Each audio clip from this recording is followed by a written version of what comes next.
Thank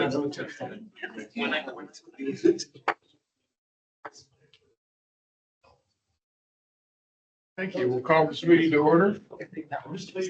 And ask the general manager to determine the quorum. Yes, Mr. Vice President. Director Tommy Kabai. Here. Director Desi Alvarez. Here. Director Scott Houston. Here. Vice President Colin Deere. Here. President Gloria Gray. Mr. Vice President, we have a quorum. You're going to be here later? Yes, Mr. Vice President, Board President Gloria Gray will be here, but she will, is slightly delayed due to a meeting.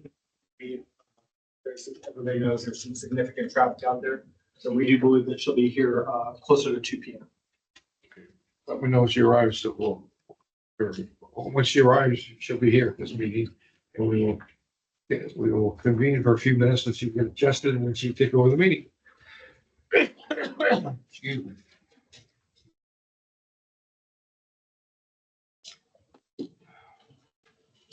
All right, we have pledge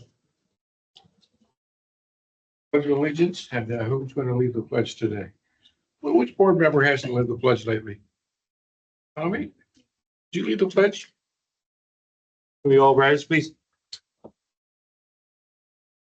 Lift up our hearts, ready, begin. I pledge allegiance to the flag of the United States of America and to the republic for which it stands, one nation, under God, indivisible, with liberty and justice for all. Thank you.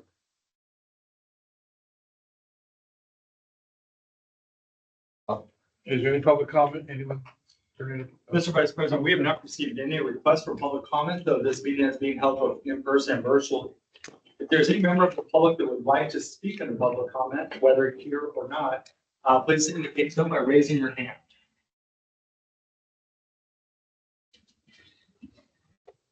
Okay, we'll go to presentations. Recognition of Juneteenth. Who's going to receive this presentation? Mr. Vice President, we do have Janie Noah, Senior Recreation Center Supervisor for the City of Carson here to receive the recognition of Juneteenth.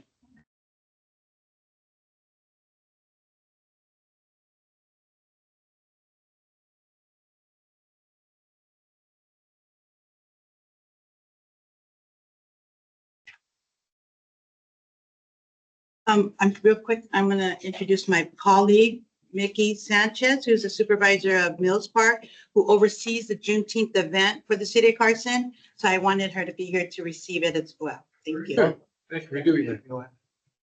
Well, I used to be very, very active in recreation activities in my community. We have the proclamation of Juneteenth, and they expect me to read the whole thing? Well, I'll start off. Whereas Juneteenth, also known as Freedom Day and Emancipation Day, commemorates June 19th, 1865, when over 250,000 enslaved African Americans in Galveston, Texas, learned of the Emancipation Proclamation that had been issued by President Lincoln more than 2 years earlier, which declared that the enslaved were now free.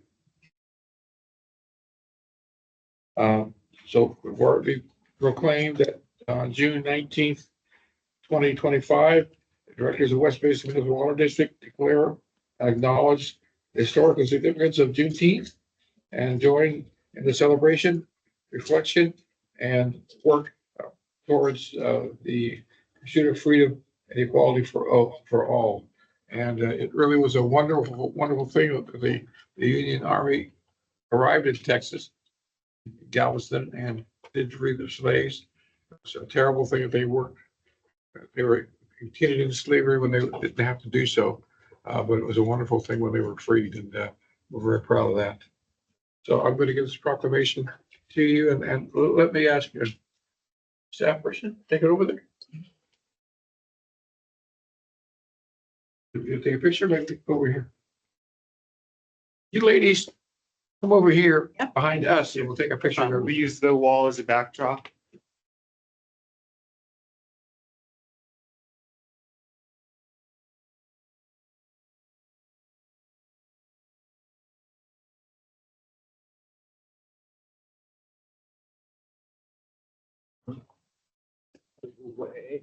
Are we doing the middle? Okay, Yeah. you can stay right there, right here, dear. Let's have everybody shift down a little bit. Great. And then maybe if you could help pull Director Deere a little bit towards you, Director Alvarez. Perfect. Okay, together. Thank you. 1, 2, 3. And one last one. Oh, do it this way too. Thank you. Thank you. I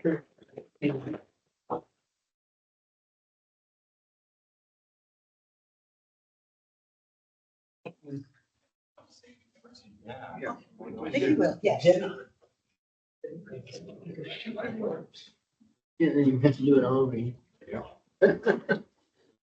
I'm good. Good evening, everyone. So I just want to say thank you on behalf of our City of Carson Parks and Recs Department for this award that you guys have given to us. This year was one of the biggest ones that we've had. Our Juneteenth museum was even bigger. If you guys have ever come out to Juneteenth, if you haven't, you're invited next year at Anderson Park. I just want to say thank you for everything you guys have done and for the donations you guys have contributed to not only to Juneteenth, Small Heritage, and also to the Jazz Festival. Yeah. We want to say thank you for that. Thank you. Thank you.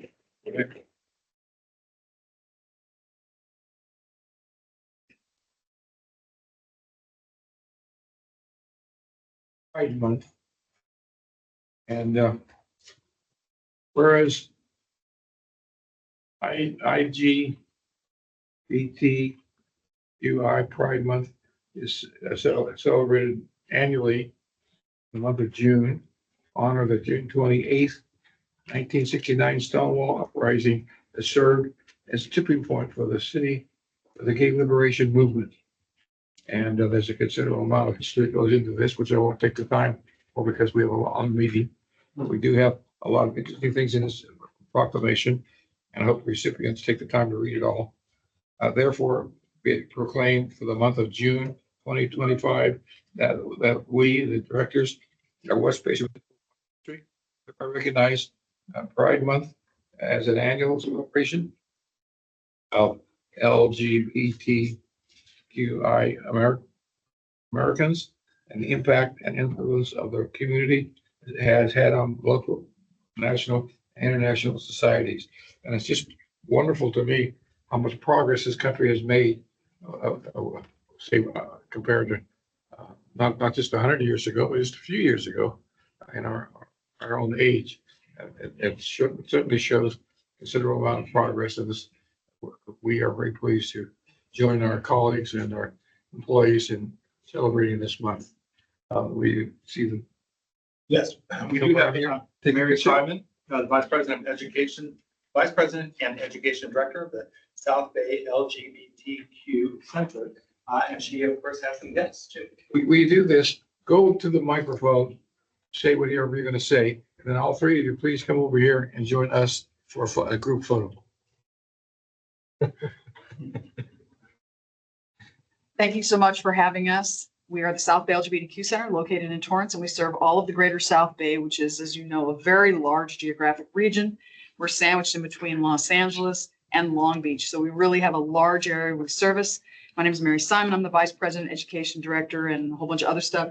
We have Betty here today. She is our president, and then Amazon is also a volunteer with the South Bay LGBTQ Center. Yay. So thank you all for having us here. Like Mary said, I'm Betty Linen, president of the South Bay LGBTQ Center. We've been around since 1989. To comment on a few things that you said, Director, in the proclamation, June 28th, 1969 was the Stonewall Uprising. The next year, there were 3 Pride marches. So June 28th, 2025 will be the 55th anniversary of Pride marches here in America. Yes, we have made progress, but we are currently not making progress right now. And we need to remember that when countries and people in power come for one, they come for all. So all of our these rights are all of our rights. So that's just my little activist message for you all. Please help us out. So thank you all so much for this proclamation today. It means a lot. Well spoken. Thank you. Come around here and join us for a group photo, please. Yeah. So who's gonna be speaking?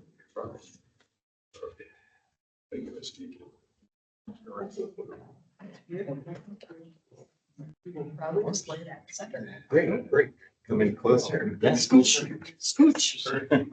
We know the scooching. Stop by. There we go. Let me see, my phone went to sleep. Sorry about that. Before that.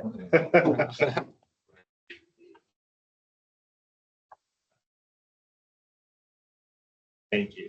Thank you so much. Thank you. Thank you. You're welcome. Thank you all so much you. for this. This is absolutely wonderful.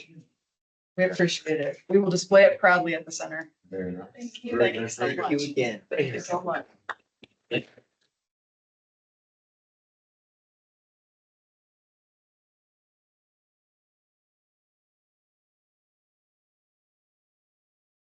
Five years. I'm 61, so that means a lot. Almost my whole life. First presentation. History. Any items too late to be agendized? There are no items too late to the agendas. Okay, we'll go on to public hearing, item 7. Conduct a public hearing for the adoption of resolution number 625/2024, imposing the fiscal year 2025, 26 employee charge. Mr. Vice President, was a request from our board president, Gordon Gray. We perhaps take the closed session items first before we get into the agenda. Is she gonna participate? In the closed session. Unfortunately, she's not able to, but her hope was to return in time for the hearing. If not, we can proceed without her, but we do have some significant items on our regular board agenda. So we're going to shift that up if that's okay with you. Fine with me, it's fine with my colleagues, are you folks? Okay, we'll go with the closed session items first then. You want to read that off? Yeah, I'm happy to read that off. Thank you, Mr. Vice President, Directors. We have 4 items listed on the closed session. 3 matters involving anticipated litigation, 1 matter involving the initiation of litigation, 1 matter involving conference with labor negotiations, and the last one is conference with real property negotiations. So we will adjourn to a closed session.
that meeting. That was on November 20th. And we followed up that meeting with an email providing some documentation from the internal audit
Okay.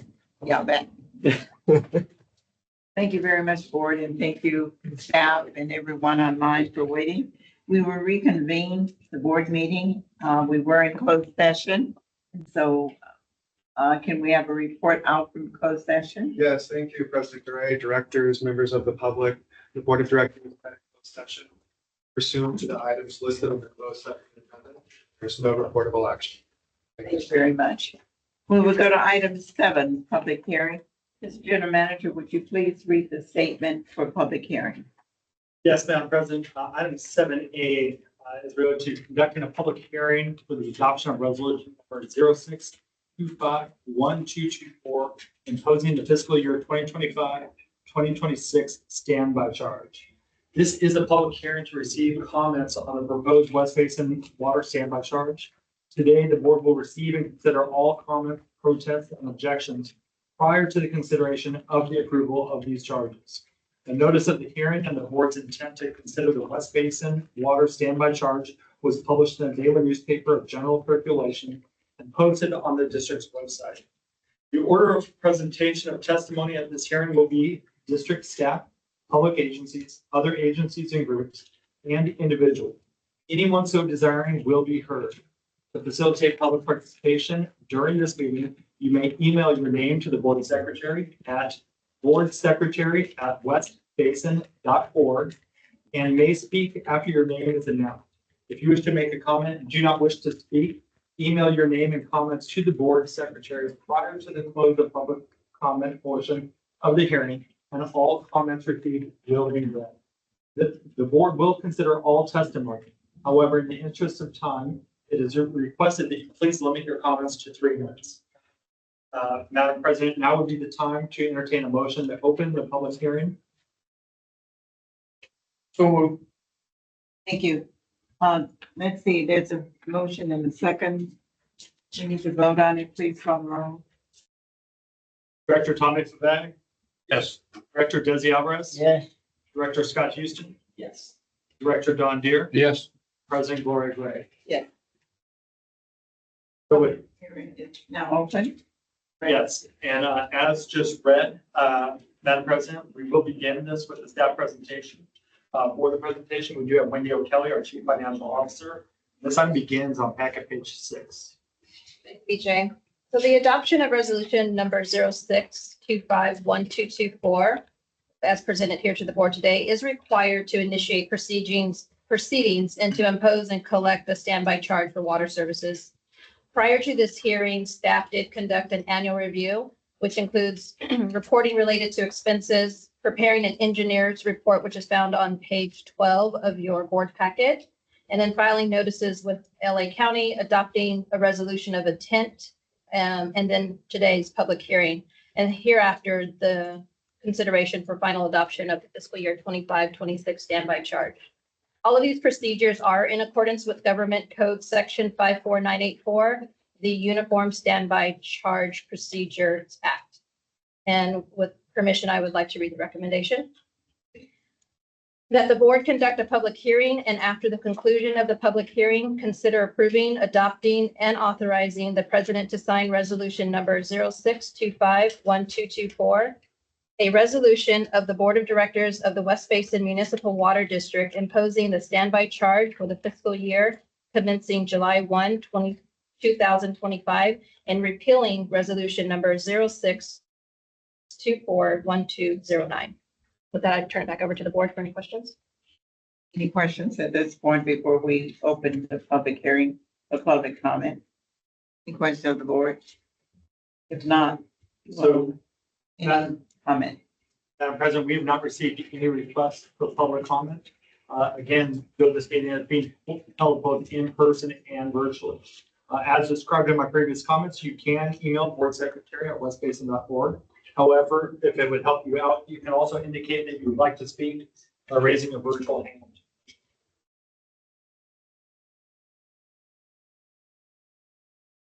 And Madam President, I do not see a request for public comment. Right, so there's a recommendation for this item. Is there a motion to consider it?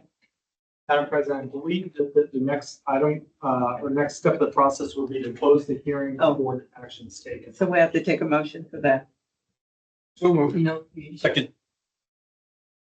Okay, let's vote on it. Do I have a motion officially? We will vote on it. Director Tommy Favai, Yes.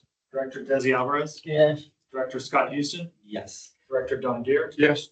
President Gloria Gray. Yes, the public hearing is now closed. And the board may now deliberate the item and then take action. Okay, all right, we are now deliberating and taking a motion on the recommendation as stated by Ms. O'Kelly. So is there a motion to do this? I'll make the motion, but I also would like to ask a question. Sure. We have a motion on the floor. Is there a second? Second. All right, and then discussion, Director Alvarez. So we're basically moving to set the standby charge. Can you tell us what it is and what it's for? Sure. Just for clarification for the public knows.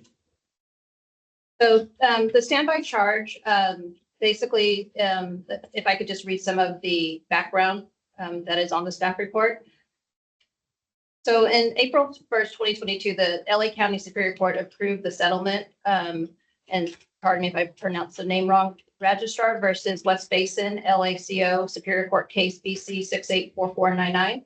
And this was a settlement agreement which resulted in the termination of the standby charge for the West Hollywood properties. But basically the settlement, well, I shouldn't say the settlement, but the standby charge is imposed on residential properties and then also commercial properties, single family properties and duplex properties. There's various charges that are per each dwelling unit, and I can go through each one if I may. For multi-unit residential, the charge is $12.80 per dwelling. And then for single family and duplex properties, you're looking at $19.20 per parcel. And that is considered parcels of 1 acre or less. And then for non-residential parcels, there's a charge of $96 per parcel of 1 acre or less. And then just to give a little bit more history on the standby charge, it is for the water services that we provide for these different parcels that are within our service area. It also goes to our debt service, which is used to build capital or capital infrastructure, which provides the water services and the infrastructure in these service areas as well. So the typical individual homeowner will be paying $12.96. The If I, $12.80? Huh? $12.80? 80 cents. That's it. I mean, Okay, all right, thank you very much, Director. Thank you, Mr. Kelly. Any other comments or questions? Discussion? Further discussion? Can you please call the roll? Was there a motion on the resolution? Yes, we had a first and a second. Director Tommy Favai, Yes. Director Desi Alvarez, Director Scott Houston, Yes. Director Don Deere, Yes. President Gloria Gray. Yes, thank you very much. Motion carried. Item 8, consent calendar. Is there any item board members would like pull? Okay, we will consider consent calendar 8A through 8G. Move approval of all Second. items. And there's a first and a second motion made, and so discussion. Hearing none, please call the roll. Director Tommy Favai, Yes. Director Desi Alvarez, yes, Director Scott Houston, Yes. Director Don Deere, Yes. President Gloria Gray. Thank you very much. Consent calendar approved. Action 9, action calendar 9A. Please introduce that item, Mr. Manager. Yes, Madam President, item 9A is an action item to ratify recycle water pipe repair at Edward C. Little Water Recycling Facility. We do have Susanna Levy, our manager of engineering. This item begins on back page 179, but I did want to note that this item was discussed as part of the monthly engineering operations update at last week's June 18th engineering operations. So that So we, will- let me ask the board, since it was discussed in committee, does the board want to hear on this item? I don't hear anything, I'll move the item. so we'll move the item. Thank you. And so the item is moved. Is there a second? Second. All right, discussion? Any questions? No questions? All right, please call the roll. Director Tommy Flavai. Yes. Director Desi Alvarez. Yes. Director Scott Houston. Yes. Director John Deere Yes. and President Gloria Gray. Yeah, thank you. All right. Item 9B, please introduce that item. Yes, Madam President. Item 9B is the adoption of the fiscal year 2025-2026 annual operating capital improvement program budget. West Basin Municipal Water District. This item is the culmination of four public workshops held with the West Basin Board of Directors. In addition to that, we did hold a retail and stakeholder workshop as well. Again, we do have our Chief Financial Officer, Wendy O'Kelly, here for the presentation. This item begins on package page 183. Thank you, EJ. And if we can begin with the presentation on page 187 or 188. Can I ask you, Mr. Kelly, how long is the presentation? We've had 4 workshops. So how long is your presentation? It should be very brief. I just wanted to recap a couple of the items from the operating expenses to revenues, and then I'll hand it back over to the board. Maybe I have questions. Okay, thank you. I'll skip over the staff report and just go straight to this presentation. Thank you. So beginning on page 188 of your packet, just to go over the workshop agenda. Again, this is just a brief recap of West Basin's fiscal year 25-26 budget process and the final proposed budget. The presentation today will just include the operating expenses, debt service payment schedule, and capital improvement plan, which is the one-year project proposals. Then we'll move on to proposed operating revenues, West Basin rates, and the water rates, and then provide the board with a consolidated look at the budget proposal with rates, debt service, and then also those CIP funding scenarios. The next slide. Here we have the chart for the operating expenses. And this chart not only provides the comparison to this year's adopted budget amount, but the progression for each workshop, which you'll see at the bottom of this slide. And the staff's final proposal for operating expenses is at 66.7 million. Next slide. The debt service and payment for fiscal year 25-26 is $22 million. That's with a $7.6 million in expected standby revenue. The $22 million is an aggregate total for the district's 3 revenue bonds and the 1 low interest state loan. And then the next slide is capital improvement. This total proposed project for this budget cycle for capital improvement plan is 26.3 million. And about 7.5 million will be subsidized with grants, fixed payments from outside funding sources, and then additional funding, external funding sources. The next slide will give you that total combined proposed expenditure cost for fiscal year 25-26 that we're proposing to the board. And that cumulative total is $115 million. And that includes the operating expenses, debt service payment, and then also our CIP. This amount does exclude any of our pass-through expenses. And then the next slide is providing you with the 5 rate scenarios for our proposed revenues. And in the past budget workshops, we did present this to the board, and those rates were between 0% that we were giving you examples of, all the way up to 8%. After the 5%, each 1% equates to $277,000 more in revenue. And then before I go to the next slide, I just want to point out that based on some of the communication and feedback that we did receive from past workshops and guidance that we received from the board, we did create this next slide that I'll show you, and it narrows down that 0 to 8% into 3 different scenarios, which will be the 5%, 6%, and the 7%. So we did feel that this falls in line by removing that 0% and 8%. We are falling in line with those revenue projections, not using commercial paper, and then also The 5, 6, and 7 meets that requirement with the lowered expenses that we're proposing for 25, 26. So in the next slide, you will see those 3 different examples.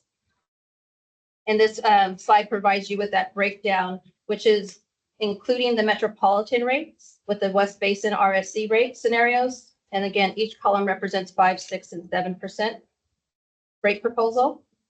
And the variance between these is about $3 an acre foot.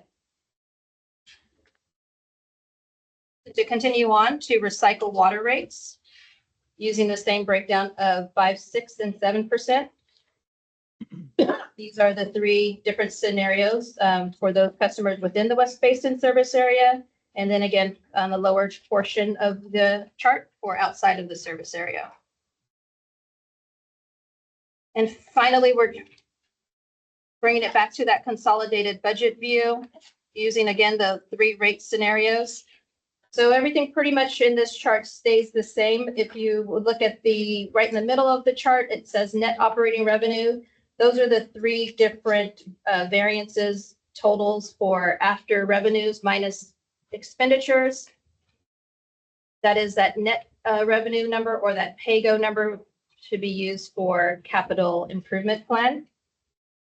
And then once you look into the next bottom section, right underneath capital improvement program header, those will be variables that will change based on the 3 different scenarios as well. So you'll see a difference in cash reserve.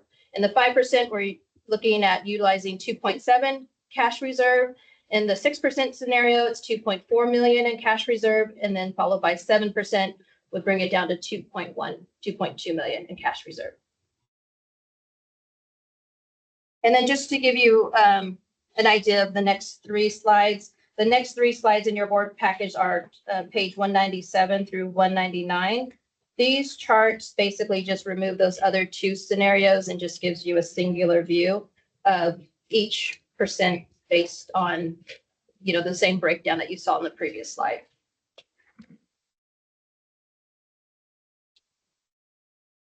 So with that,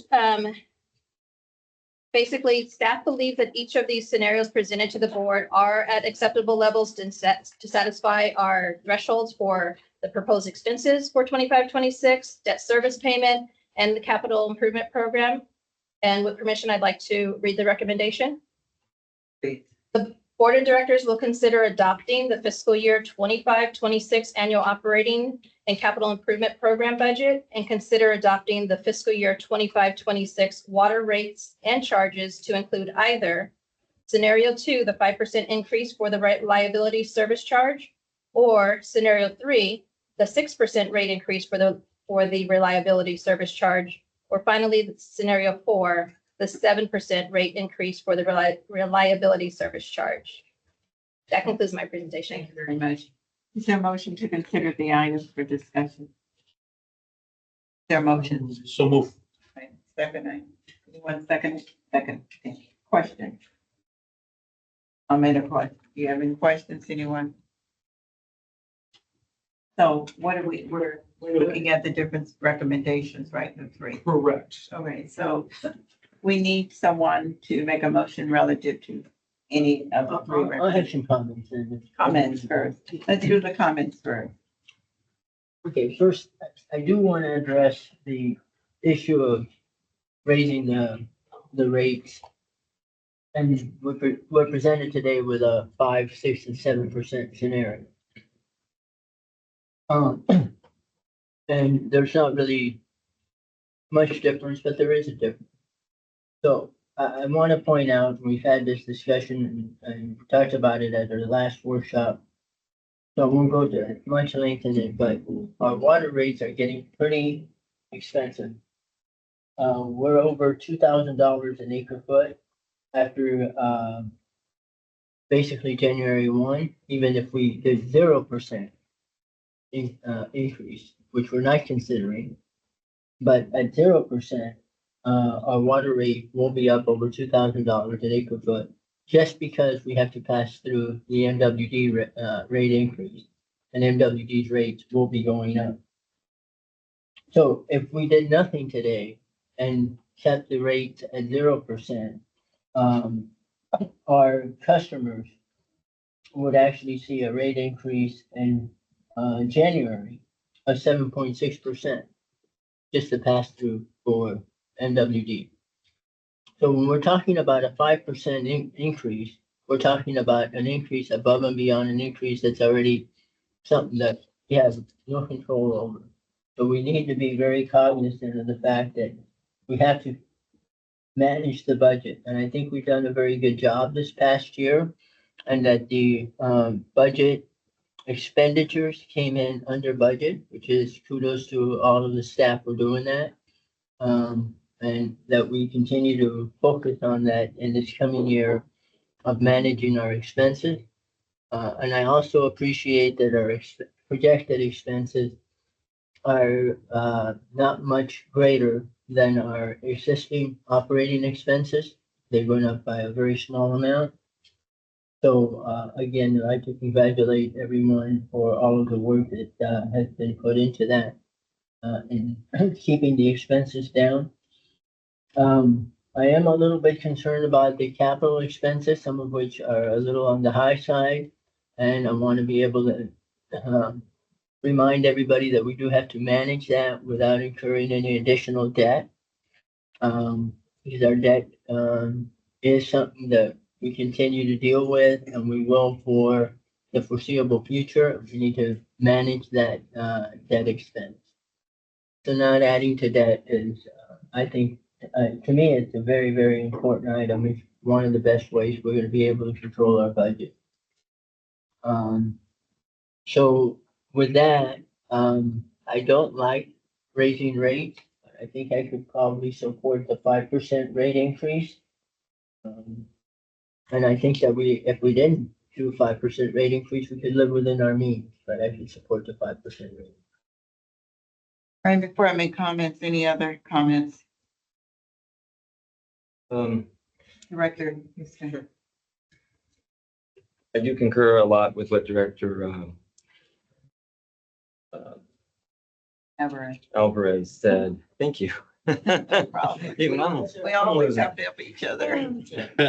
No, I really do concur. Although, we've had a lot of discussion over the last, almost 6 months now about this, let alone different scenarios. I think staff has been really good about watching the expenses. I don't like having to pass rates on to folks. None of us do. Of course, some of this is things beyond our control too, right? For Metropolitan.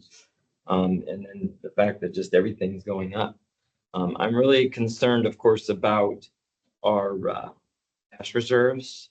We've talked about this, and even the scenarios that are before us, don't quite check that box to a degree, right?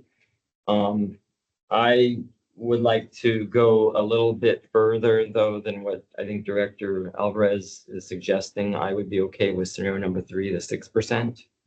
So that's kind of where I'm at this moment. So I think that might be a viable option. Thank you. Thank you. Any other board member or comment? Any comment? Okay, hearing none.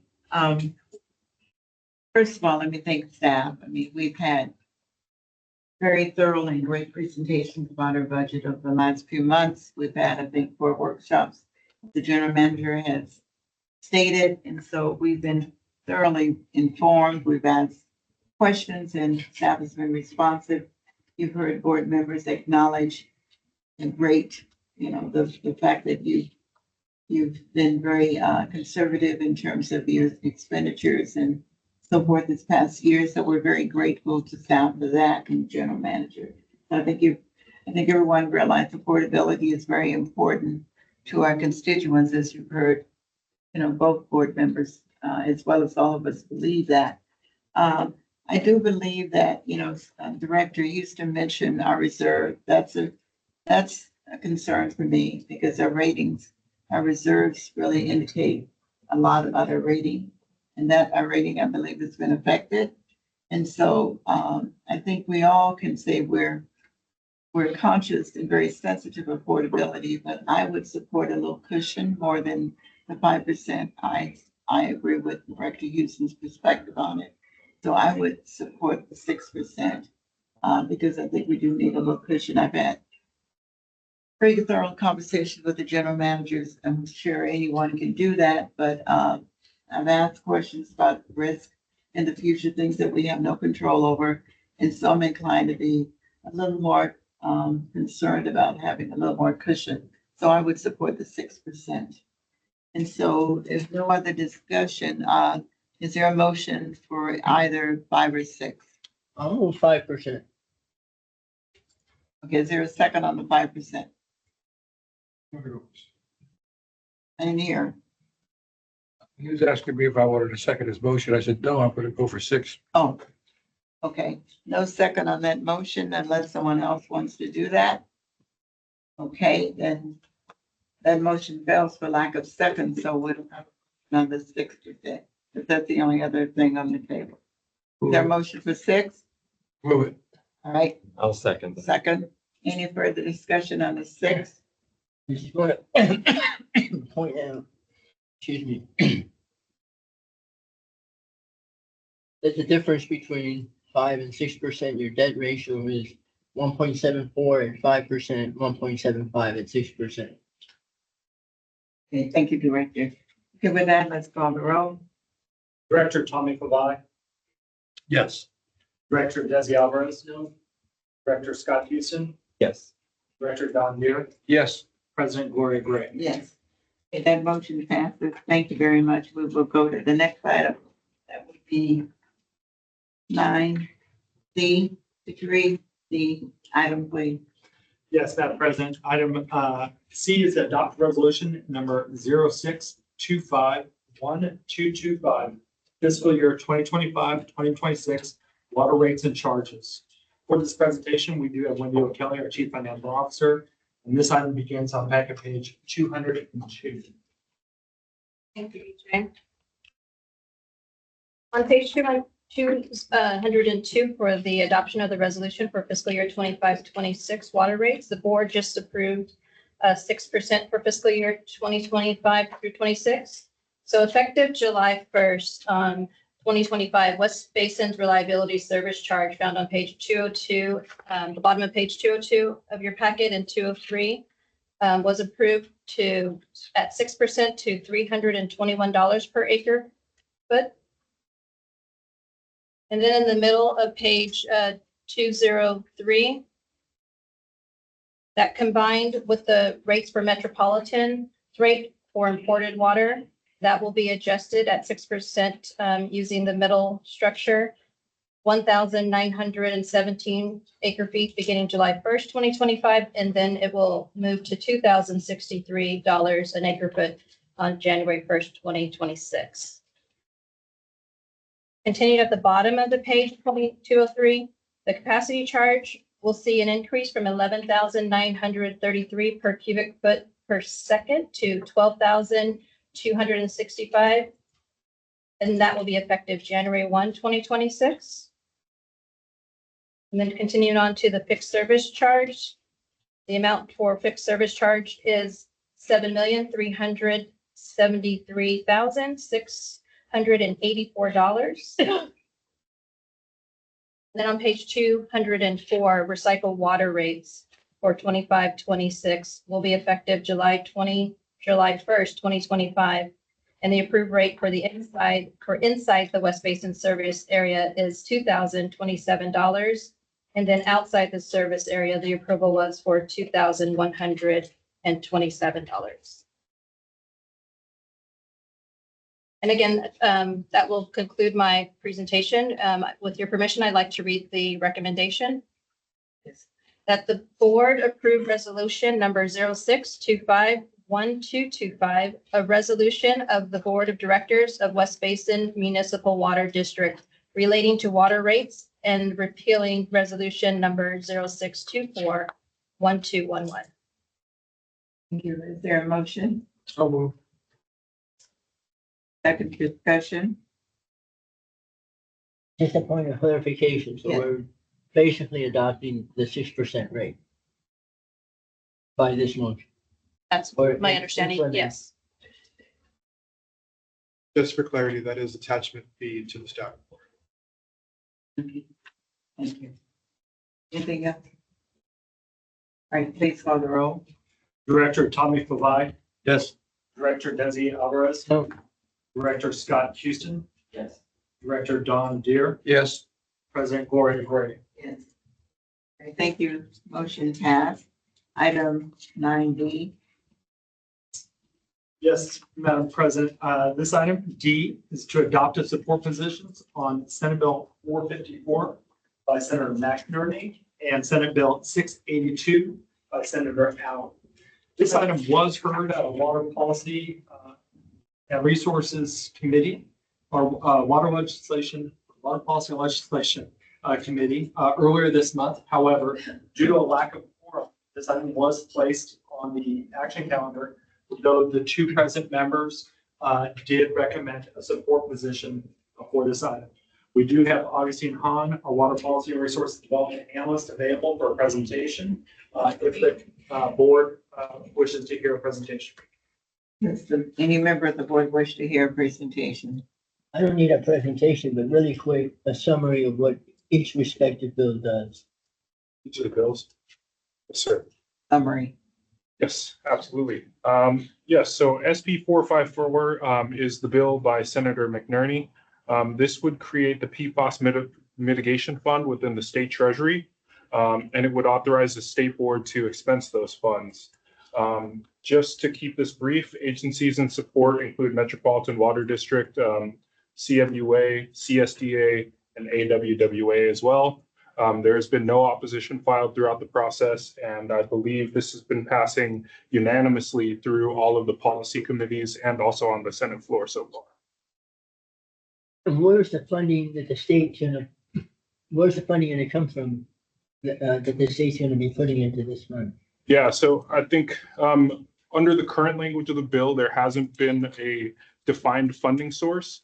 But there has been other actions that the state has taken that could be funds that could go into this funding. And there is also language within the bill saying that this mitigation fund won't be created unless those funds are appropriated. So if it's not, if there's no funding, there's no fund that's gonna be created? That's a weird, okay. Yeah, they're withholding, the creation of the fund until those funds are identified. They have not identified a funding source, correct? That's correct. None has been identified yet. Yeah, and then the second bill under this package is SB 682. That's by Senator Allen, of course, within the West Basin delegation. This bill would prohibit a person from distributing, selling, or offering for sale covered products that contain intentionally added PFAS. And so this is a source measure control bill. This falls within the district's legislative priorities. Just kind of highlighting that the water industry as a whole are passive receivers of PFAS and not the manufacturers of. And so I'll just state here, agencies in support include Aqua, CASA, sanitation districts, NGOs, WRD, and water reuse as well. Just a follow-up question on that. So when we're talking about the responsibility for PFAS,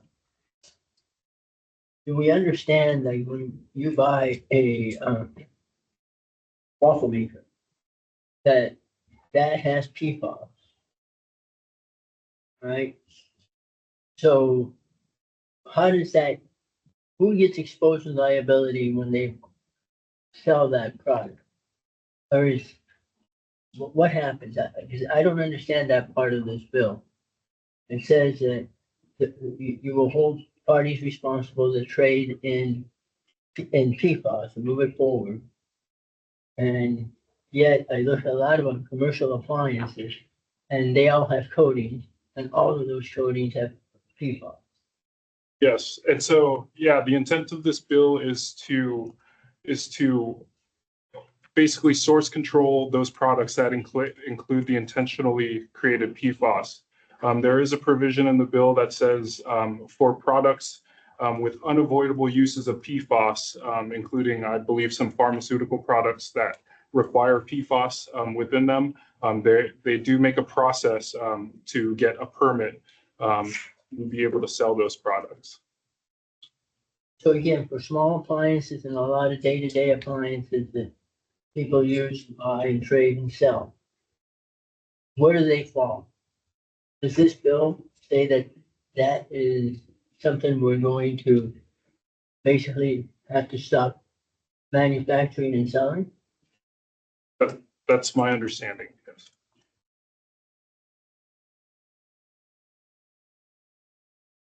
That's as far as you know, right? Is it the manufacturer? Yes, It would be the manufacturer. the manufacturer and Has also, to be held yes, accountable. and also, yeah, anyone that would, place for sale those items. That's a big reach. I mean, just think of all of the products you purchase that have coating, and all those coatings have PFAS in their basic formula, and they do over time chip off and get into the water, into the wastewater system, and eventually water supply, and you ingest them, and that's in forever. Puts the state in a very non-competitive environment. That's good for the issue. And Absolutely good for the issue. Madam Chair, I'd like to move that we.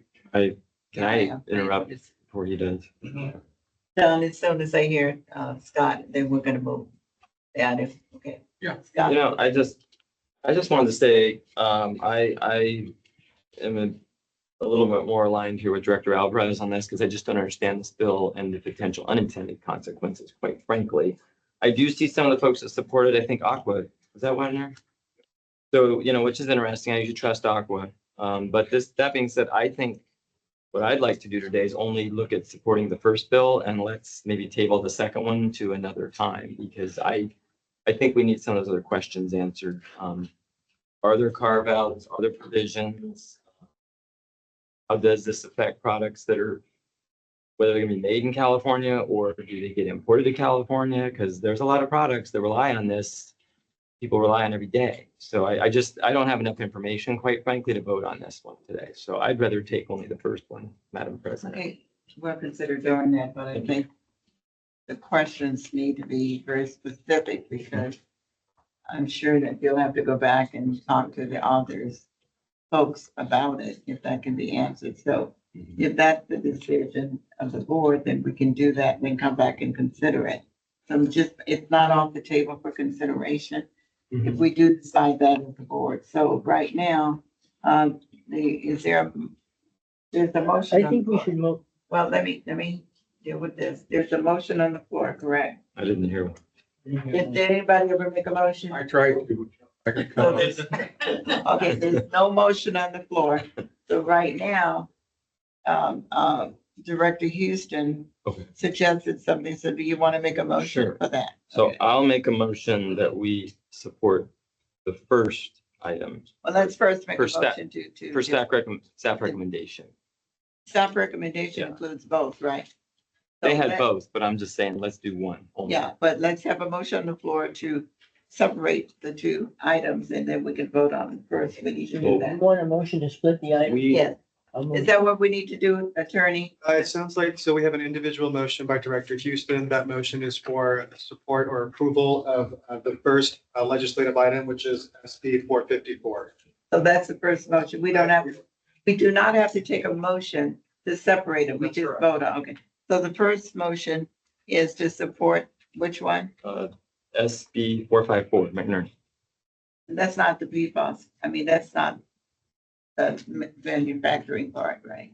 Yeah, that's the PFAS mitigation fund. Yeah.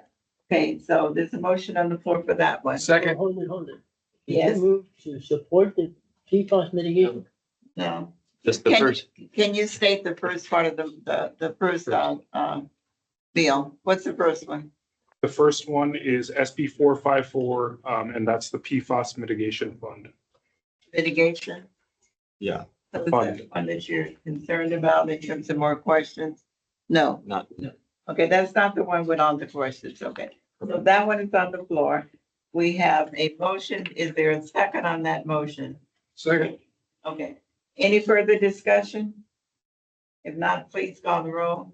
Director Tommy Fabai, Yes. Director Desi Alvarez, Yes, Director Scott Houston, Yes. Director Don Deere, Yes. President Gloria Gray. Yes. All right, the second bill. Is there a motion regarding tabling? Someone make the motion. I You will- want to make that motion or you do? Well, I don't think we even have to table it, right? If, I would say we don't take any action on that. Well, let me ask the attorney, what should we do? No action needs to be taken. Is the request to bring it back at the next regular board meeting? Just request the No. general manager. Let me hear this, what he has to say. What do you think? But what is the request? There's no motion that's needed if you just want us to bring it back. Yeah, there was a request by one of the board members to do that. No one else has said it besides these two board members. So do we need to take any action, the majority of the board, or can we just not consider it right now? We don't have to consider it, but if there's consensus, then we have direction, then we can have direction to bring it back. If there's. Okay, so let me ask consensus. Don, is it I okay to agree. bring it back? Yep. Desi, Only bring it if back. there's clarification, but. That's the reason why we're bringing it back. Scott, yes. you were bringing it back. Hold on, I'm sorry to call you guys first name. Yes, bring it back. I'm okay with it too. So we have consensus. So direction to the general manager is that there are questions and can you state your questions now?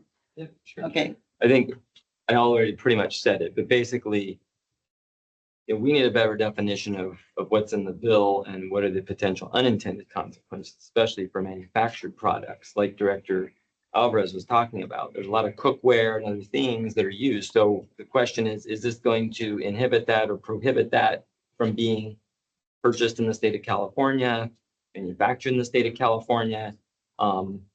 We just need more clarification on what, in the end, this bill could potentially do. Yeah. Director Alvarez, did you have any input to that? Does that answer? Is that the question you wanted? Basically covers the unintended implications of this bill.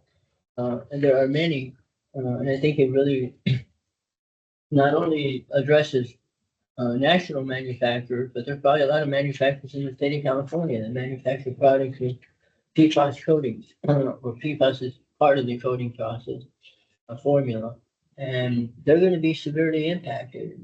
A lot of unintended consequences. Okay, all right, so you heard the direction to the general manager. Okay, we will move on to item, I think it's 9E, is that right? Yes, please read the record, the item, please. Yes, Madam President, item 9E to approve the 2025 annual water supply and demand assessment. This item was presented at the West Basin Water Policy and Legislative Committee meeting. It was recommended for a support position. And with that, we do have Augustine Vaughn, our Water Policy and Resource Development Analyst, here for any questions, as well as our consultant, Spencer Waterman, from the Water Resources Planner or Water Systems Consulting. This item begins on page 263. And again, staff is here to answer any questions or present the item. Board members, do you want to have a presentation on this? I would like a presentation. Okay, we have a request, so who does the presentation? The Augustine. Augustine, you have the floor. Thank you, Chairwoman Gray. Thank you. Members of the board, the staff report can be found on page 263 of the agenda packet, with these slides on page 266. Staff is presenting for approval the district's 2025 annual water supply and demand assessment, and also authorization for staff to submit the required reporting to DWR. So if we can move to the next slide. A bit of an overview for the board. The 2018 Water Conservation as a California Way of Life legislation enacted a new annual water supply and demand assessment requirement within California. West Basin's 2020 Urban Water Management Plan and Water Shortage Contingency Plan specifies specific procedures for conducting this annual water supply demand assessment. All urban water suppliers within the state are required to conduct this annual water supply demand assessment and to submit an annual water shortage assessment report to DWR by July 1 of each year. Key questions posed in this assessment are, does a shortage condition exist in the following fiscal year? And if so, what actions will the supplier take to address this shortage? The board and customer agency feedback that you may provide and the feedback that we have received helps inform the final version of this report. Moving on to the next slide. This annual water supply demand assessment does not take place within a bubble. There's a fair amount of regional coordination that goes into preparing the report. On April 23rd, DWR hosted an informational meeting where they provided a review of the procedures and shared updates and improvements to the submittal portal. But there are no large changes to the assessment this year. And so, and then DWR will also follow up by September 30th and post a summary report of how the supply demand assessments looked throughout the state. On May 5th, staff attended the Metropolitan Water District's assessment coordination meeting. And Metropolitan shared that they expect to meet all member agencies' imported water demands in fiscal year 26. In June 2025, staff shared West Basin's preliminary supply demand assessment to Metropolitan and customer agencies, and just sharing that we can also meet all of their imported water demands for fiscal year 26. At this point, I will ask Spencer to join us via Teams to cover the next couple of slides. Great, thanks, Augustine. If we could move on to the next slide, please. Okay, so on this slide, we're showing imported water demands historically, and we compared those since 2018 to the Urban Water Management Plan, as well as fiscal year 26 budget projections. And based on this analysis, we expect that imported demands will be about 19% lower than the long-term historic average. And this lower demand is mostly due to lower customer agency demands, as well as increased recycled water barrier use rather than imported water use. Next slide, please. Similar to imported water, we looked at historic water use, UWMP projections, and budget projections for recycled water. And based on that review, we expect that retail recycled water will be lower than the historical average, but that recycled water replenishment water will increase for a total overall recycled water use increase of about 16%. That increased replenishment is expected to be due to improved production capacity, as well as expanded barrier production in the coming year. Next slide, please. Okay, so next we filled out DWR's required tables that are shown here. Basically, we distributed the demand and supply on a monthly time step based on historical trends. And we used what the state requires you to develop, and they call it unconstrained demand, which is demand as if no conservation impacts were in effect. So thus, table 2 in the top reflects demands that are kind of artificially about 10% higher than supplies in table 3. However, realistically, we expect lower demands, assuming continued impacts from conservation actions, which are shown in the next slide.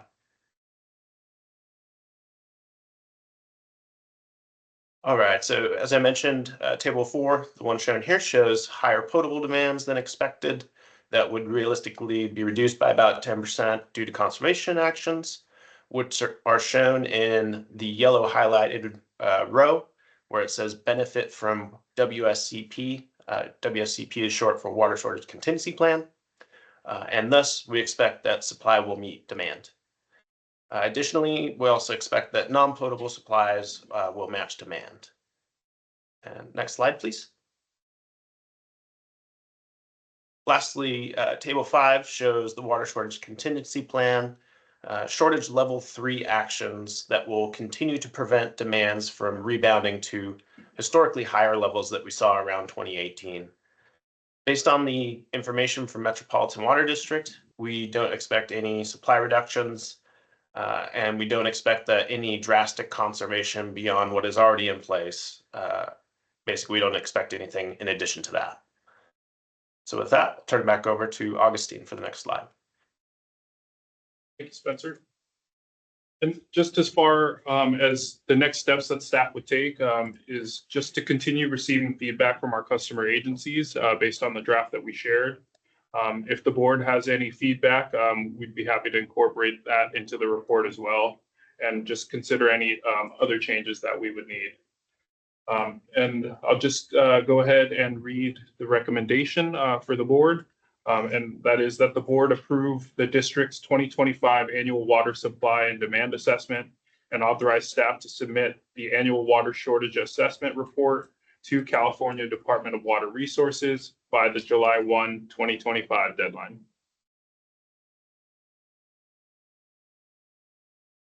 Mr. Vice President. You're in charge. Oh, she didn't come back. Okay, let's go on.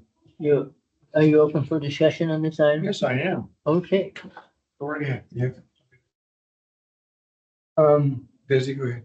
I understand it's a statutory filing that we have to make. I am a little concerned, that it kind of says everything is good. But, the more we send out the message that everything is good, the more long-term disservice we do to ourselves, because we do live in a very drought-driven environment. And we may have years where there's water available, but in the long term, there's water isn't always going to be an issue, and conservation becomes very, very important. And we've done a great job of conservation.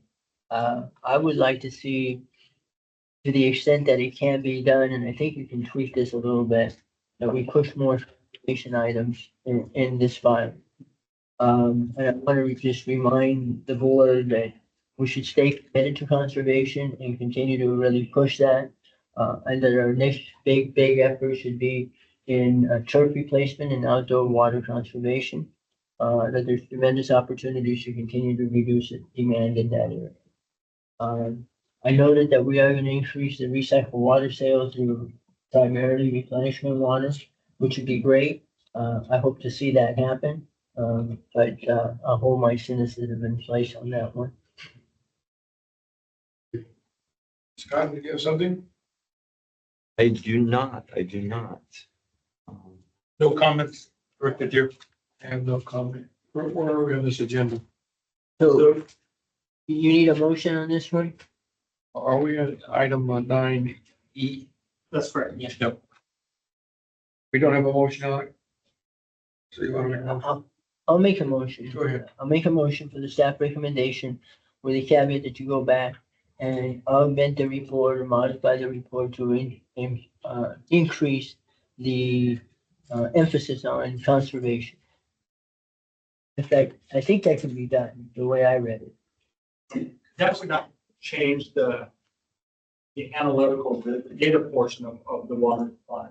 But is it possible to adjust the report to add components related to the need to maintain or increase water use efficiency within the service area, but not have it reflect the data? To emphasize that more conservation outreach is needed, Yes. but not change the data portion. Well, the water supply side doesn't change, but the water demand will change a little bit. Because if you emphasize the conservation, you can even lower that. But the water demand is based off of analytical calculations that we work with Metropolitan Water District with. And this would be a really good example. I mean, technically, West Basin is still in a stage 3 of our water shortage allocation. We brought that back to the board to consider changing that, but we're still in level 3. You know, the state water project allocation at this time is unprecedented for it to be this high in a year like we had.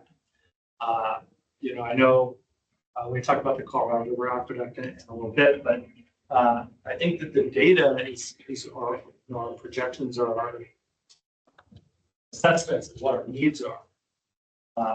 What I hear you saying is that we need to keep the pedal to the ground on conservation, on outreach.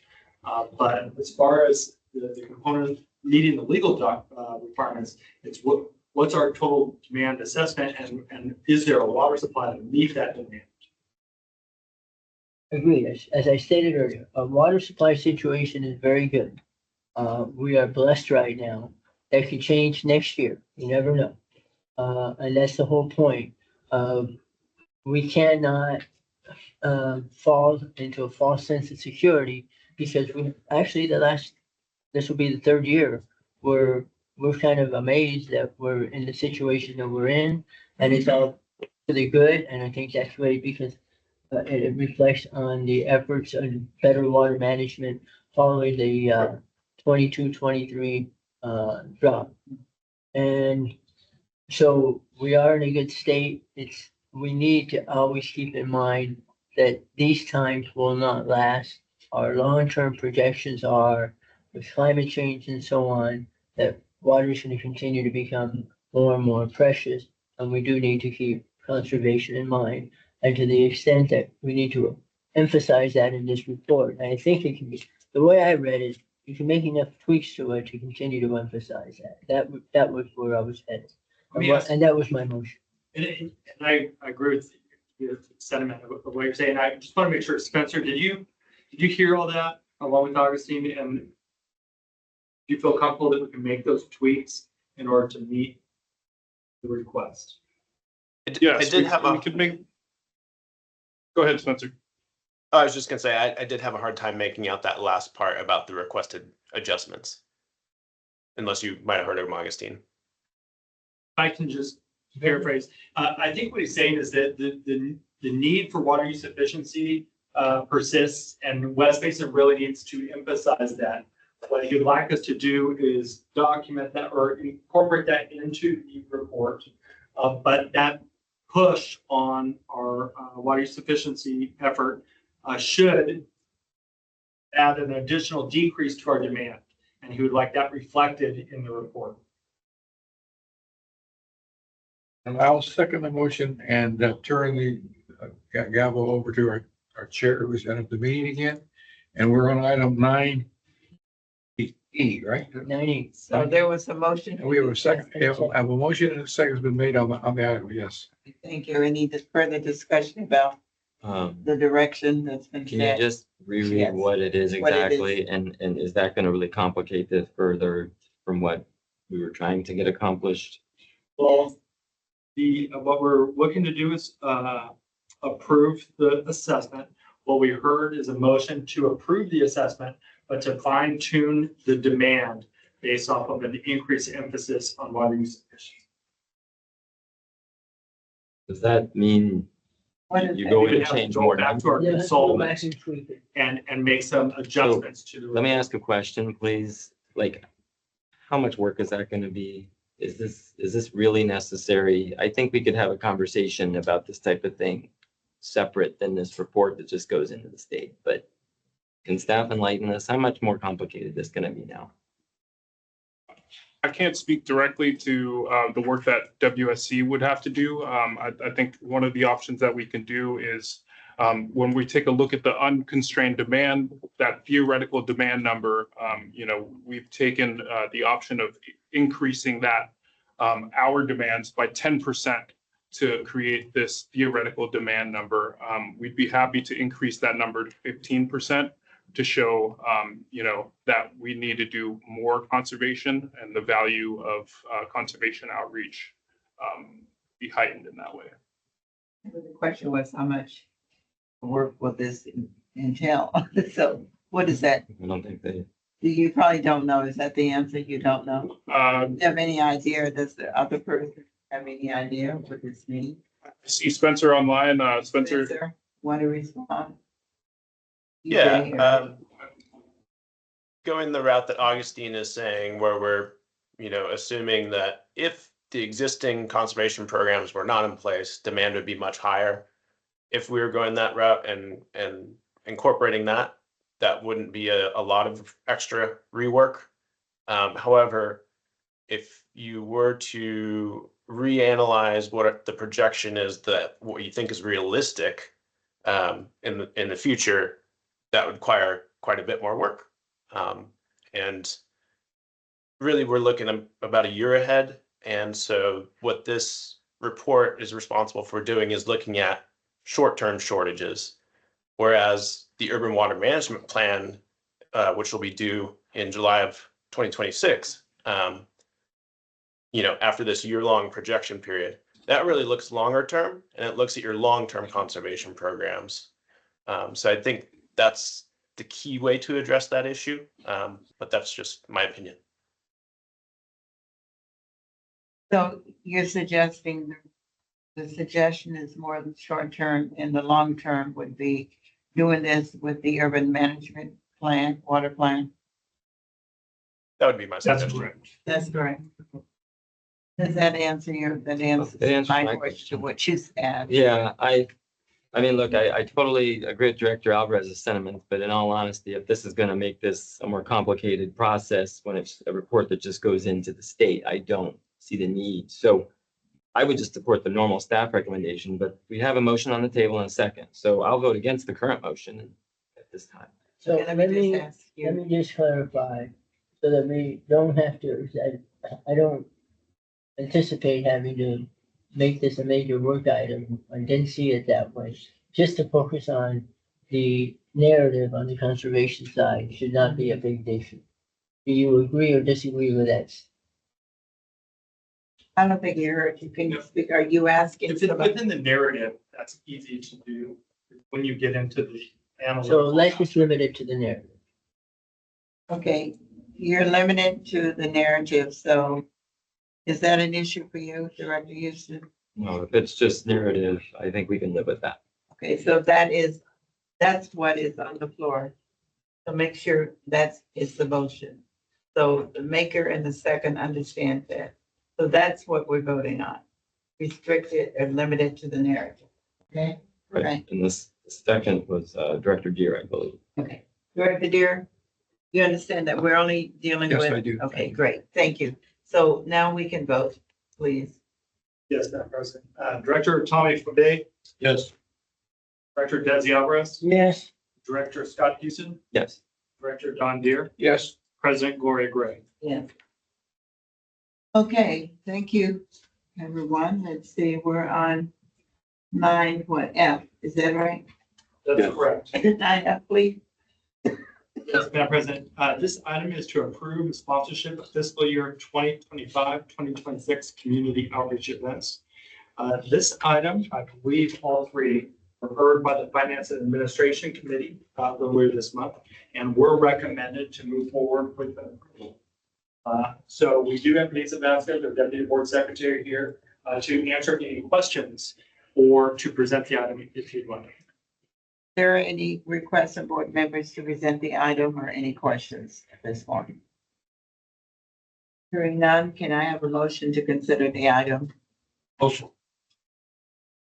I'll second. I'll second. All right, there's a motion and a second question. No question, please call for the roll. Call the roll. Director Tommy Fabay, Yes. Director Desi Alvarez, No. Director Scott Houston, Yes. Director Don Deere, Yes. President Gloria Gray. Yes, motion carried. Thank you very much. It concludes the action items, information calendar. Question regarding information.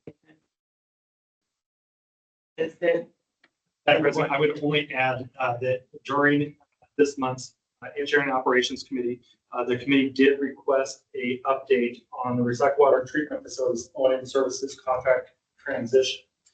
And so staff has prepared materials for that. We do have Susanna Lee, Manager of Engineering. But we are happy to get direction from the board if you'd like that presentation. who now. requested that? The chair. Can we defer that item? We can. Thank you. Is that okay, consensus of the board to defer that item? Okay. Item 11, receive and file any requests to hear any of those items. If not, a motion to receive and file. We got a first and second. Any questions? If not, please call the roll. Director Tommy Fabay, Yes. Director Desi Alvarez, Yes. Director Scott Houston, Yes. Director Don Deere, Yes. President Lori Gray. And item 12, general manager's report. Yes, Madam President, I will be very brief because I know that we've been here for quite some time. I just want to say a very special thank you to Director Desi Alvarez, one of our two Metropolitan Water District directors. Director Desi Alvarez had a inspection trip for the Colorado River Aqueduct this past weekend. And due to scheduling, he offered it to the West Basin staff. So in turn, and in addition to saying thank you to you, I want to say thank you to Eric Owens, Wendy Kelly, Susanna Lee, John Benner, Augustine Hahn, Stephen Hurst, Bonnie Kong, Jason Kong, Isaiah Suarez, and another special thank you to Jim Crawford and our very own Ralph Felix for joining us this past weekend on a tour of the Colorado River Aqueduct. So thank you very much for that opportunity, and thank you to staff for attending and joining us. Secondly, you do have a detailed monthly report from the general manager. So if you have any specific questions about that over the course of the next couple of weeks, if you want to meet one-on-one, I have to do that. And lastly, and I have to do this, we always have new additions to West Basin staff, and joining and integrating and really digging deep into the work that you do is sometimes difficult. But today's action on the budget has been led by Wendy O'Kelly, who's done an amazing job here at West Basin. Just less than 1 year, just throwing herself into it. She's the last car here when I leave. She's a beautiful car. Comment on the paint all the time. But I will just tell you that she is always here, always working. And everything that you saw in those presentations is due in part to her exemplary leadership. So thank you. Thank you, Ms. O'Kelly. Thank you to the whole team, but thank you for your leadership on it. Okay, anything else? No, that's it. Is that it? And thank you, Director Alvarez, for letting staff go on your trip. That's great. I know you had a great time, but it was very informative. That's the key thing. Great.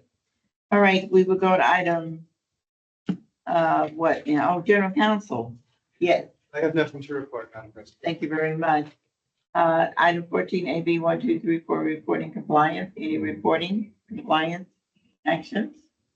I'm gonna have to turn mine in to write it. Yeah. Okay, all right, great. Item, we've had closed session. We'll go to item 16, director's comments, future agenda items. Director Deere, any comments? No further comments. So Thank you, Director Alvarez. None? Director Houston. The only thing I would say, I mean, number one, great job by all of our staff, especially getting through this budget cycle. Much appreciated. We are end of June almost, so for all the work halfway through the year, let alone proclamations today for Juneteenth and for Pride Month. Obviously, very, very important things to recognize in our country. I want to say thank you to that, and just thanks to staff in general. You guys are doing a really great job. It's a lot of work. We appreciate you. We're just halfway through the year, so thanks a lot. Thank you, Director. Yeah, I just want to echo Director Houston's comments on the staff, EJ, your whole staff. Great job, especially bringing this budget proposal in front of us. And I know the last time we spoke, you said you're gonna take whatever it takes to get this done before the 30th or 31st, whatever it is. But and we got it covered here on the board. So just want to say thank you to all the staff and everyone that works behind the scenes, that are on notice, that doesn't get kudos. Kudos to you if you're on the website too. So. West side? West side, you say? Oh, the west side. On virtual. That's what I meant. On virtual. Yeah, sometimes you forget that. Huh? Yeah. Well, I always think you can never say thank you enough to folks who do a great job. I know staff has heard board members tell you that before, but I think it's really sincere.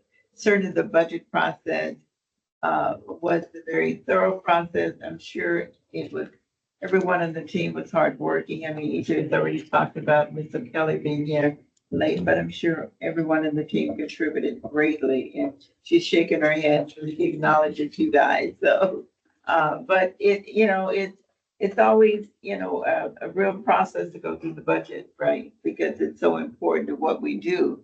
But, I think it was just handled, in a great manner because it was informational. We have certain board members that had asked a lot of questions. I won't tell you who, but it's all good. In fact, all of us have questions, but you handle it with grace and you handle it with knowledge. And I think that is so important. And so thank you and your leadership here as general manager. I know you're driven to make sure that you do a great job here. And you've heard kudos from all of us up here. And I think that's special. But thank you to everyone for doing it. And you have a good board. I think we as a board collectively, I think make good decisions and it's a process, right? And I think we respect you guys and I think you respect us collectively because we're in it for the same reason, do the best job we can for West Basin. So again, thank you. That's all I have to say. No future agenda items. And we ended at 4:00. So thank you guys so much. All right. Thank you. Thank you. Oh, yeah. Oh.